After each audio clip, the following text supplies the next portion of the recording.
여러분 혹시 뭐 설교는 언제 하냐 목사님 자꾸 저래 선소리만 이상한 소리만 하시고 걱정 안 하셔도 됩니다.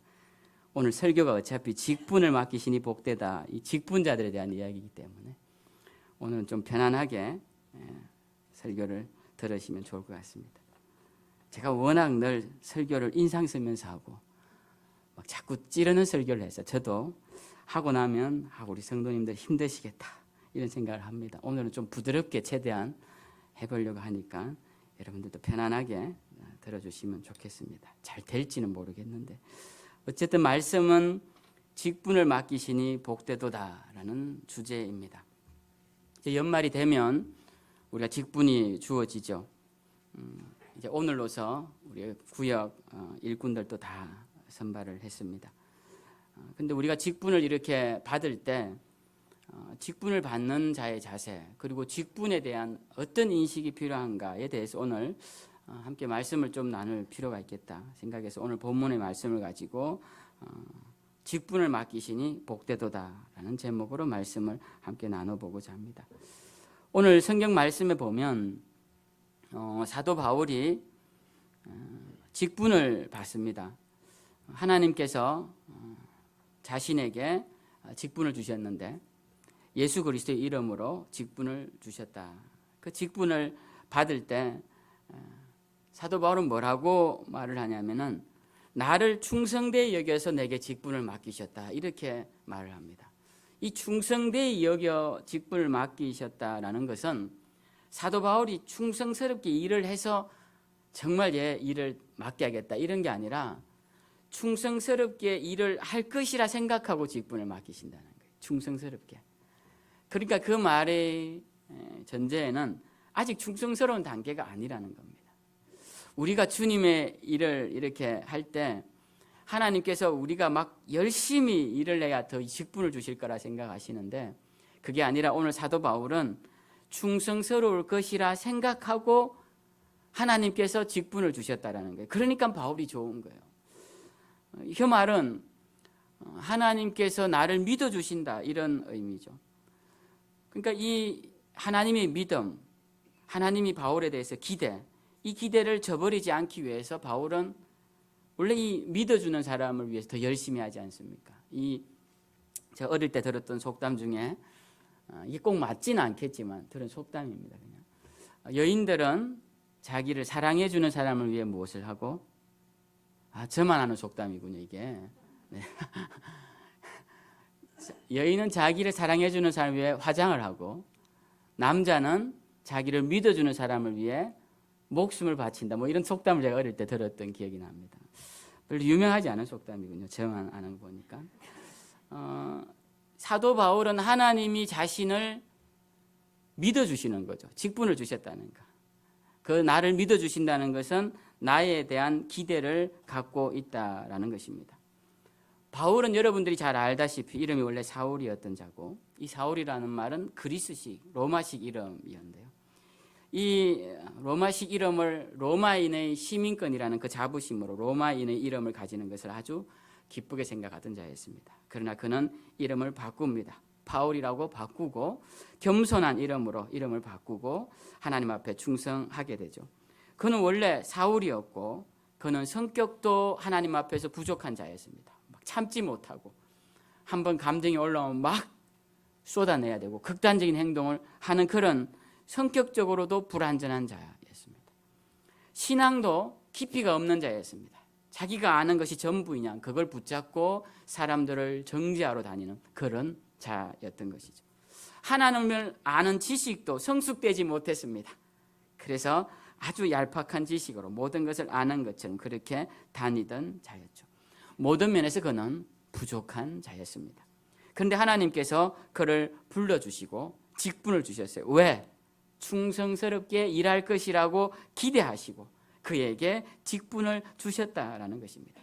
여기서 충성되이 여긴다라는 말씀은 신실하게 여기신다라는 말, 또 성실하게 보신다 이런 말과 같은 의미입니다. 그러니까 하나님이 이 바울이 신실하게 성실하게 충성스럽게 일할 것이라 생각하고 그에게 직분을 주셨다라는 것이죠.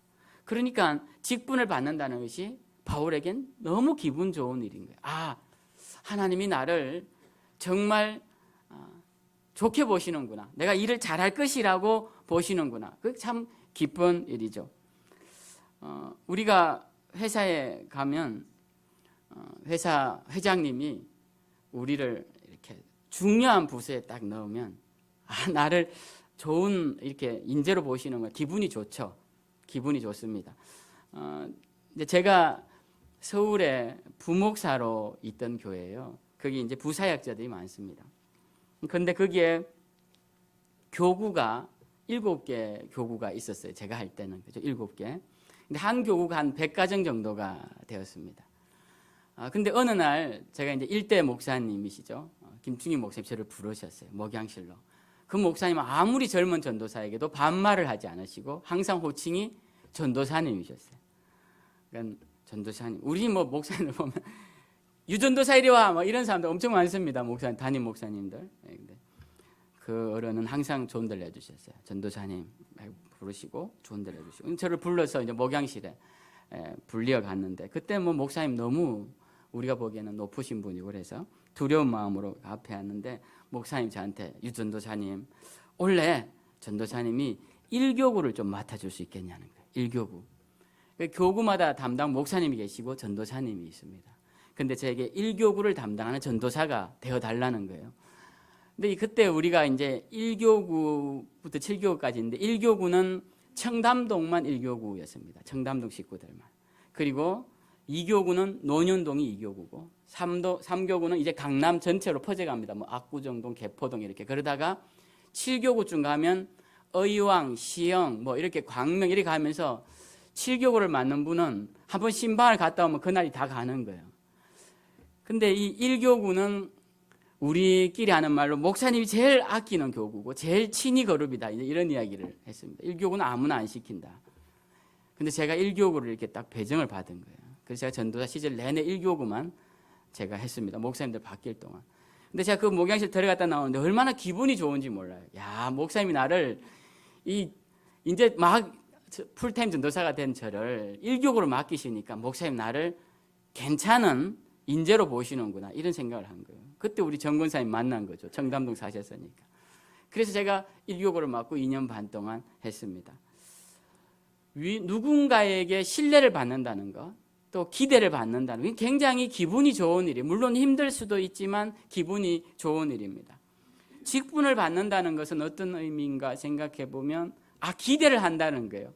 믿어준다는 거예요. 저 사람은 맡겨놓으면 걱정할 게 없어 라는 그런 신뢰가 그 속에 있다는 겁니다. 그러니까 직분을 받는 것은 기쁜 일이죠. 기쁜 일입니다. 우리가 누군가가 이렇게 믿어주고 기대하는 말을 들으면 굉장히 좋습니다. 내가 너 잘할 거라고 믿어. 집사님, 권사님 잘하실 거라고 저는 생각해요. 정말 그렇게 생각합니다. 이게 말로만 하는 것이 아니라 정말 사람들에게 눈빛으로도 이렇게 읽히죠. 눈빛으로도 읽히고 또 행동으로도 읽히고 표정으로도 읽힙니다. 근데 반대로 사람들이 이런 표현보다는 아유, 너 그거 못할 줄 알았어. 내가 그럴 줄 알았어. 이러는 사람들도 많습니다. 뭐 일이 잘 못하면 나 그 사람 그거 못할 줄 알았어. 나 딱 맞추지 봐. 내가 딱 맞춘다니까 그 사람 못할 줄 알았어. 자, 이런 사람들 제가 주변에 보게 돼요. 여러분 이거 맞추지 마십시오. 그런 거는 맞춰서 전혀 좋을 게 없고 그걸 맞췄다고 해서 아무도 그 사람 맞춘 사람을 대단하고 생각하지 않습니다. 맞출 필요가 없죠. 그런 건 틀리는 게 더 낫습니다. 제가 학교를 다닐 때 학교 선생님들이 학생들에게 심한 말을 하는 것을 제가 들었습니다. 학교 가면 선생님들이 왕이에요. 어릴 땐 더더구나 그랬던 것 같아요. 초등학교 가면 학생들 잘 되라고 뭐 훈계한다고 하시지만 말씀도 막 하시고 공부를 잘 못하는 애들이 사고를 치면 너 공부도 못하더니 봐. 결국 이렇게 되잖아 하면서 막 이제 야단을 치고 두들겨 패고는 걸 제가 봅니다.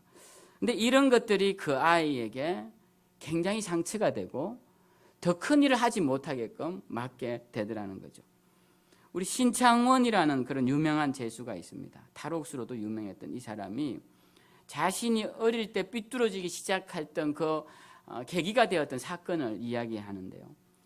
그때 그 아주 가난해가지고 초등학교 때, 그때는 국민학교죠. 국민학교 때 학비를 낼 돈이 없어서 뭔가 육성회비나 이런 거 낼 돈이 없어서 돈을 못 내니까 그때 학교 선생님이 이렇게 말을 했다고 해요. 제가 그대로는 못 옮깁니다. 차마 강단이라 그냥 부드럽게 순화를 해서 제가 옮겨볼게요.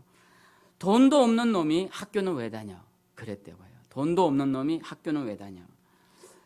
그래서 제가 이렇게 부드럽게 해도 여러분 어떠세요? 들어보니까 기분이 나쁠 뿐만 아니라 굉장히 어린 그 초등학생이 상처가 크겠죠.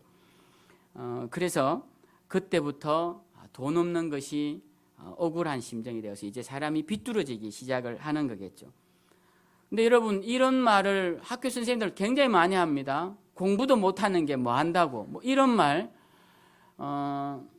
그런 말을 하면 안 돼요, 여러분. 그죠? 그런 말을 하는 거는 아이의 인격을 폭행하는 겁니다. 아이의 인격을 폭행하는 거. 그러니까 우리가 성도들 간에도 그런 말을 하면 안 돼요. 못 사는 뭐 어떤, 못 배운 뭐 어떤 이런 식의 말투 이런 것들은 아주 악한 말이고 그리스도인들이 하면 안 돼요. 이런 말을 들으면 사람들이 심령이 눌리게 됩니다. 잘하지 못하게 돼요. 근데 여러분 이게 나쁜 사람들이 그런 말을 하는 게 아니라 부모님들도 자식한테 그런 말을 해요. 제가 어릴 때 이제 바닷가에서 살았지 않습니까? 섬에서. 그러니까 특별히 더 말투가 강하고 욕도 많이 하는 그런 동네였습니다. 제가 어릴 때 이제 친구 집에 놀러를 가면 친구 엄마가 그 친구한테 막 야단을 치는 거예요. 이런 막 쌍욕을 하시면서 막 거기에다 막 붙여가지고 미래적인 그런 잘못되는 표현까지 막 쏟아내십니다. 제가 듣고 있으면 저는 어릴 때 한 번도 어머니에게 너 그럴 줄 알아서 이런 말을 들어본 적이 없어요. 한 번도 못 듣고 사는데 친구 집에 가면 그런 말을 듣는 거예요. 친구들 듣는 걸 보면 깜짝 놀라는 거예요. 저도. 물론 그 어머니는 좋은 마음으로 하셨겠죠. 근데 그런 말을 아이들에게 했을 때 그 아이들이 어떤 마음을 가질까요? 그러니까 우리는 그런 말보다는 야, 너 잘할 줄 알았어. 넌 지금은 이번에 실패해도 다음엔 잘할 거야. 전 그런 말을 늘 듣고 자라다 보니까 실패해도 크게 막 이렇게 좌절하거나 막 이렇게 막 스스로 자책하거나 그런 것이 좀 너무 그게 부작용이 있어서 낙천적인 성향도 생기게 되는데 어쨌든 그런 것들이 사람에게 훨씬 유익을 주더라는 겁니다. 훨씬 유익을 주는 거죠. 우리가 그런 말을 자꾸 들으면 사람들은 자신감을 잃게 되는데요. 제가 어떤 거기 연구를 해놓은 걸 보니까 사람이 가장 매력적으로 보일 때는 자신감이 있을 때 가장 매력적으로 보인대요. 사람들이. 그래서 저도 이렇게 제가 원래 이렇게 키에 대한 열등감이 거의 없었습니다. 근데 이제 결혼을 하고 제 아내가 자꾸 키가 작다고 당신 나보다 작아 막 이런 말까지 하길래 아 정말 내가 키가 작구나 뭐 이런 생각을 하고 우리 애들 키가 이 정도 큰 거는 전부 얘들 외갓집 덕분이다 막 이런 이제 생각을 제가 하면서 제 스스로 키가 좀 작구나 이런 생각을 했는데 그 전까지 제가 키가 작다는 생각을 못했습니다. 실제로 제가 키가 작죠. 그렇게 크지는 않습니다. 뭐 제가 그런데 근데 그게 왜 그럴까 생각해 보면 항상 저에게 어떤 다른 자신감이 있었던 거죠. 그 어떤 키 작은 것에 대한 열등감을 극복할 수 있는 그리고 키가 작은 게 뭐 열등감을 가질 만한 일인가 이런 생각을 했던 거예요. 저는 그럼 키 크면은 굉장히 자부심을 가지고 살겠네 뭐 이런 그건 아니지 않습니까 우리가? 그럼 버스 탈 때나 편하고 이렇게 손잡이 잡을 때는 편하지 크게 유익한 일은 없어요. 네. 제 스스로 생각할 때.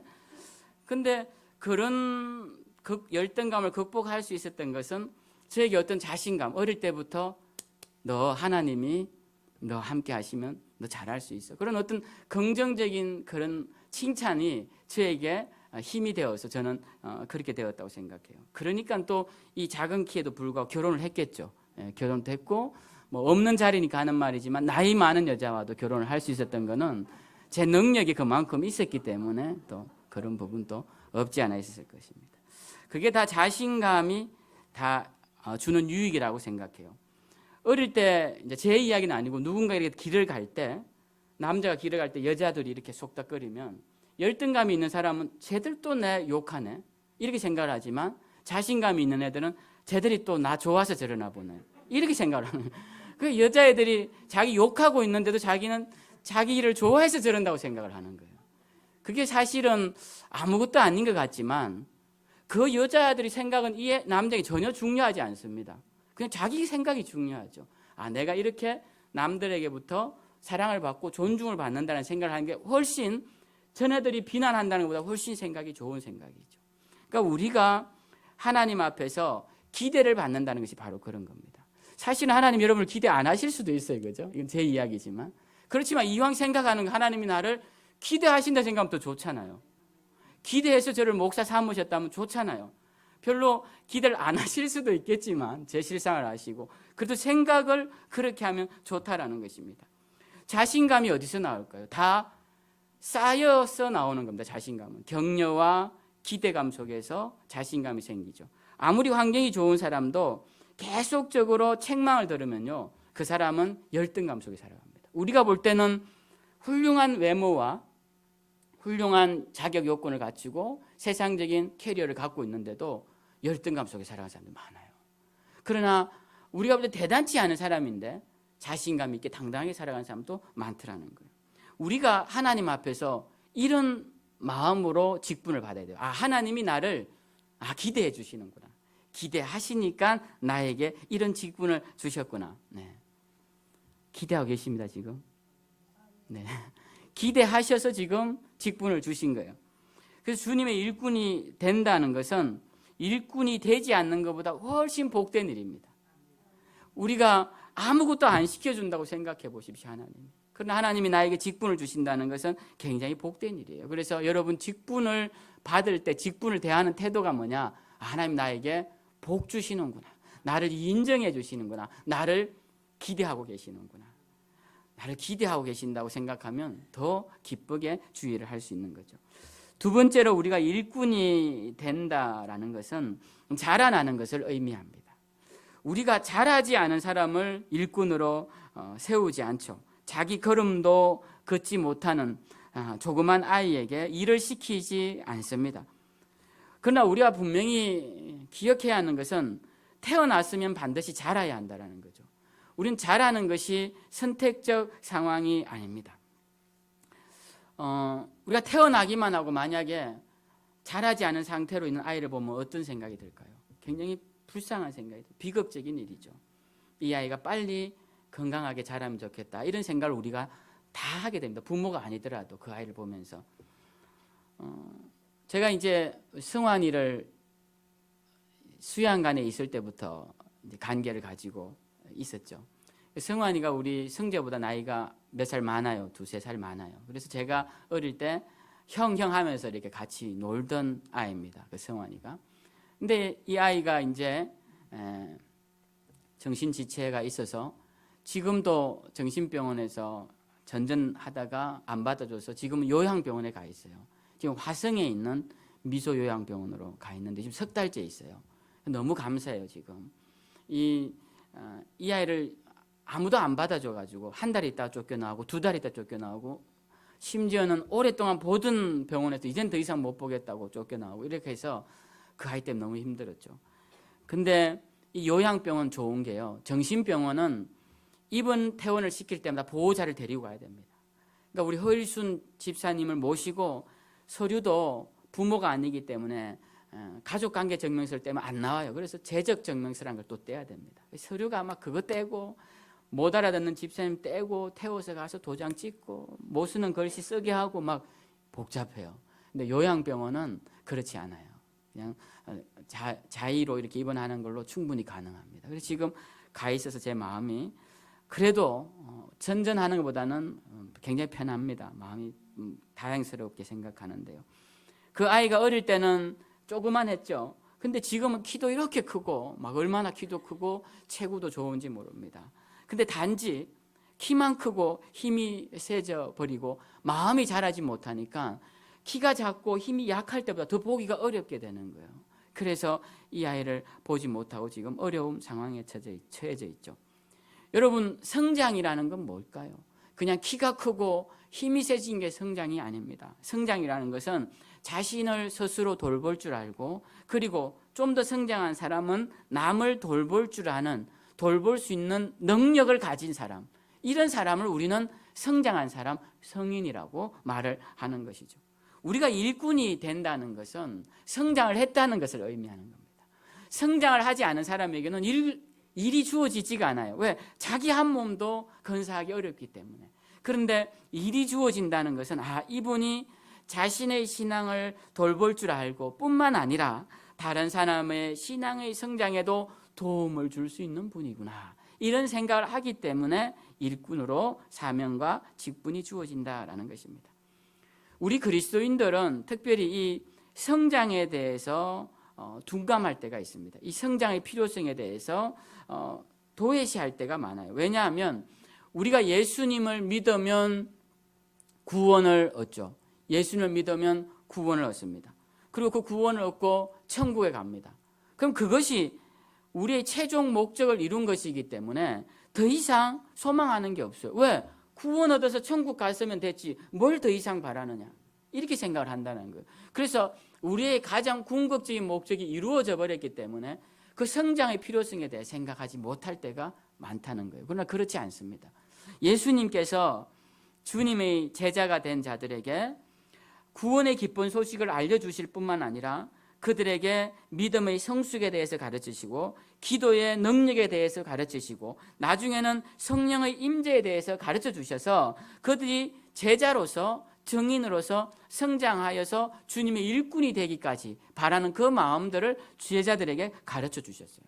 그래서 그것을 잘 깨달은 사도 바울은 우리가 그리스도의 장성한 분량까지 자라나야 한다라고 분명히 명시를 하고 있다는 거예요. 그러니까 우리는 자라나는 것이 신앙의 목적이 돼야 돼요. 구원받은 것으로 그냥 안주하고 그렇게 있을 것이 아니라 구원받은 자는 믿음이 자라나서 그리스도의 주신 사명을 감당하고 이를 감당하는 직분의 자리까지 가야 한다라는 것입니다. 그런 것이 우리가 당연한 의무다라는 것이죠. 그래서 우리는 이 주님 주신 책임, 사명을 성장은 하면 반드시 해야 되는 것이고 우리는 직분을 가지는 것은 우리의 당연한 감사의 마음이다라는 것을 우리가 잊지 말아야 합니다. 우리가 자녀들을 키우면 이 아이들이 컸구나라는 생각을 할 때가 언제일까요? 이 아이들이 늘 생일 때가 되면 자기 생일 선물 받고 싶은 걸 늘 올해는 이거 받고 싶어요, 이렇게 하면 그 아이는 아직도 아이에 머물러 있죠. 이 아이가 이제 성인이 되었다는 것은 생일 때가 되어도 특별히 필요한 게 없어요. 엄마 아빠 생신 때 뭐 필요하세요? 제가 뭐 받고 싶으세요? 이렇게 묻는다면 그 아이는 이제 자란 겁니다. 성인이 된 것이죠. 자기 버킷리스트만 노트에 빼곡하고 부모님에 대한 생각은 하나도 없는 이런 사람들은 아직 청년이라도 아직 아이에 불과하다는 거예요. 우리는 하나님 앞에서도 이런 경우가 굉장히 많습니다. 하나님, 2022년도 저 버킷리스트 아시죠? 원래 이거 꼭 떼야 됩니다. 내년에도 이거 꼭 떼야 됩니다. 우리 지금 이 문제 하나님 아시죠? 이거 꼭 떼야 됩니다. 그래서 막 노트에 보면 온통 그 이야기들밖에. 그러니까 하나님을 위해서 내가 하는 일에 대해서는 하나님 내년에 제가 이 일 꼭 하면 좋겠습니다, 이런 것들은 없으면 안 된다는 거죠. 직분이라는 게 뭘까 생각해 보면 직분이라는 것은 내가 하나님을 위해서 무엇을 할 수 있을까, 이런 거죠. 하나님을 위해서 무엇을 할 수 있을까. 우리 신고사님, 제가 어제 엊그제인가 신방 갔더니 그러시더라고요. 다리가 자꾸 붓는데요. 왼쪽 다리인가요? 오른쪽 다리인가요? 그 다리가 자꾸 부어서 이렇게 저한테 보여주셔요. 다리를 이렇게 누르면 쑥 들어간다고. 그래서 이게 신장이 안 좋아서 그런 것 같다고 그러시더라고요. 근데 내년까지는 어떻게든 제가 열심히 할 생각입니다. 그래요.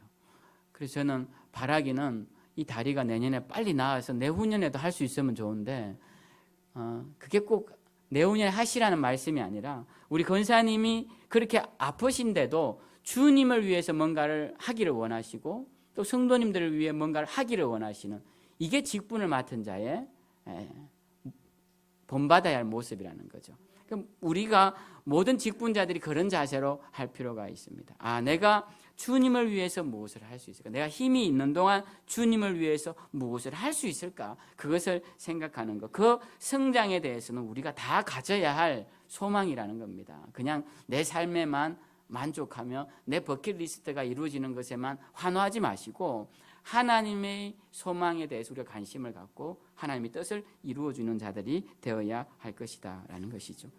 마지막으로 우리가 그러면 직분을 감당할 때 어떤 자세로 그럼 감당해야 하느냐라는 것이죠. 오늘 12절 말씀을 보면 사도 바울은 그 12절의 핵심은 이겁니다. 내가 감사합니다. 왜 감사합니까? 하나님이 나를 기대하셔서 나를 충성스러운 일꾼이 될 것이라 기대하셔서 직분을 맡겨주시니 감사합니다. 이렇게 고백하는. 그러니까는 직분은 항상 감사함으로 고백해야 합니다.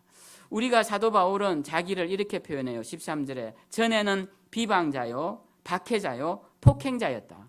말이 폭행자지. 이 사람을 폭행하는 거 이거 얼마나 악한 겁니까? 힘없는 사람을 폭행하고 자기의 권위로 폭행하는 이거 정말 못된 사람이죠. 그러니까 바울은 자기가 굉장히 악한 자였음을 고백하는 거예요. 그는 심지어 15절 말미에는 이렇게 말합니다. 우리가 유명한 말이죠. 나는 죄인 중에 괴순이라 이렇게 말을 합니다. 그러니까 죄인 중에 괴수라는 말을 그냥 겸손해서 하는 말일까요? 그렇지 않다라는 거예요. 정말 본인은 악한 일들을 했기 때문에 자기를 통하여서 고난받았던 사람들이 많았다는 거예요. 그런 자기 전의 모습을 생각해 볼 때 지금 나를 기대해 주시는 것은 너무 감사하다는 거예요. 내가 그런 자였음에도 불구하고. 근데 여러분 우리가 이 감사가 잘 안 살아나는 게요. 제가 어디 가서 아주 공부도 제일 잘하고 뭐 운동도 제일 잘하고 뭐 여러 가지 다 가장 뛰어난 사람입니다. 그래서 저를 가장 중요한 포지션에 저를 임명했어요. 그럴 때 제가 감사가 생길까요? 생기지 않습니다. 왜? 당연히 내가 가야죠. 내가 제일 유능한데 그 자리는 원래 나의 것이라고 이런 생각을 하게 된다는 것입니다. 그러니까 감사라는 것은 당연한 것을 받는다고 생각할 땐 절대로 생기지 않아요. 이것이 나에게 합당하지 않은데 더 귀한 것인데 나에게 주어졌다라고 생각할 때 감사가 생기는 거다라는 거예요. 그래서 우리가 오늘 직분을 받을 때도 감사함으로 받는 것이 난 정말 자격이 안 되지만 하나님께서 너 잘할 수 있어라고 기대하면서 주시는구나. 그렇게 생각하면 우리가 기쁨으로 그 일을 감당할 수 있다는 것입니다. 저도 목회를 하면서 감사를 잊어버릴 때 제가 생각하는 게 있어요. 이 건물을 이렇게 하나님 주셨는데 그 상가에서 있을 때를 생각하면 너무 감사해요.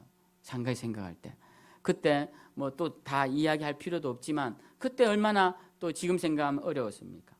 또 제가 저 집에 살면서도 감사한 마음이 들 때가 저 밑에 집에 살 때 그때 그 어려웠던 순간들을 생각해 보면 감사한 마음이 들어요. 그죠? 그리고 저기 양수리 백제빌라 살 때도 그때도 뭐 진짜 연료비가 없어서 그 아이들 그 머리 감길 때 그 포트에 전기 포트에 한두 잔 물 데워서 머리 감기고 그렇게 했어요. 난방비를 때문에 생활이 안 되니까 그렇게 제가 양수리에서 이제 그렇게 했죠. 교회를 처음 개척했으니까 몇 년 동안은 그렇게 그런 시절을 생각해 보면 지금은 뭐 천국입니다. 거기 때 비하면 천국이에요. 너무 좋고 행복합니다. 그러니까 감사라는 마음은 언제 들까요? 어려운 순간들을 생각하면 드는 것이죠. 내가 힘들었던 순간을 생각할 때 감사한 마음이 드는 거예요. 그걸 잊어버리면 감사가 사라지는 겁니다.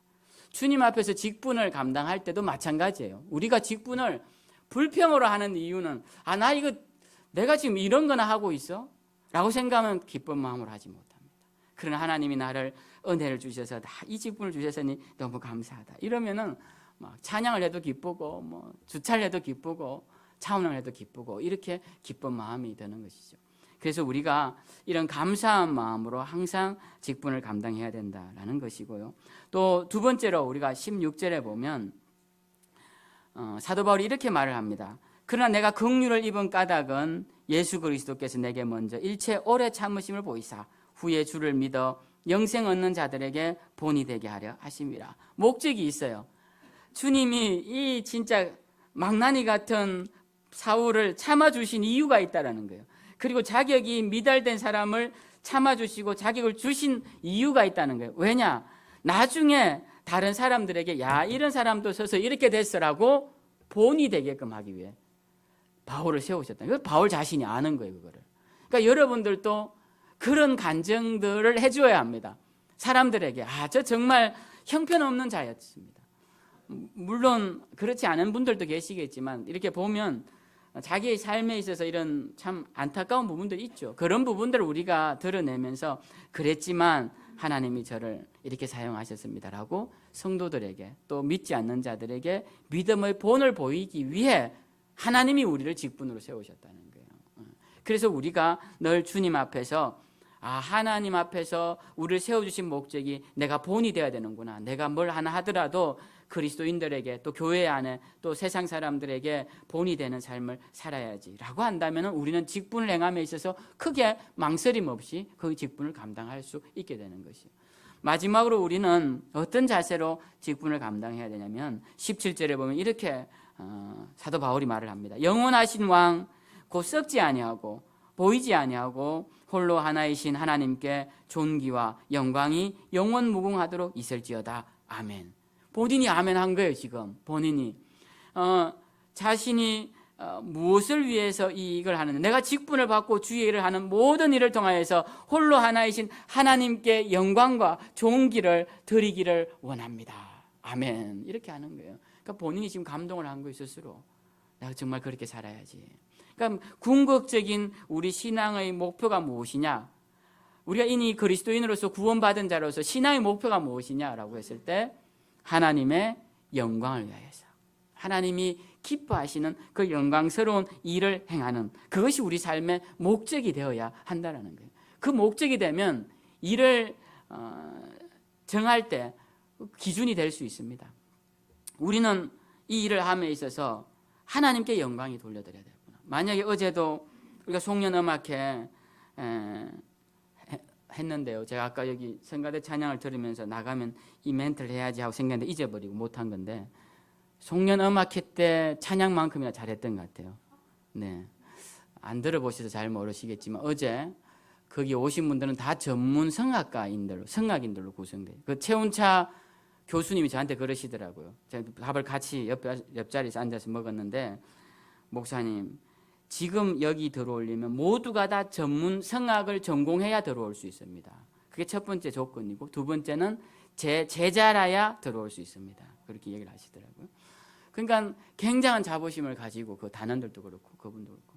근데 전문 성악가들이 했으니까 얼마나 어제 찬양이 저도 저보고 목사님 어떤 찬양이 제일 마음에 와닿냐 하길래 제가 사울이란 찬양을 깜짝 놀랐다고 그랬더니 거기 단원 중에 한 분도 자기가 그 사울을 들으면서 꼼짝을 못할 정도로 전율을 하였다라는 이야기를 하더라고요. 저도 그런 찬양은 처음 들어봤습니다. 현대음악이라고 하시는데.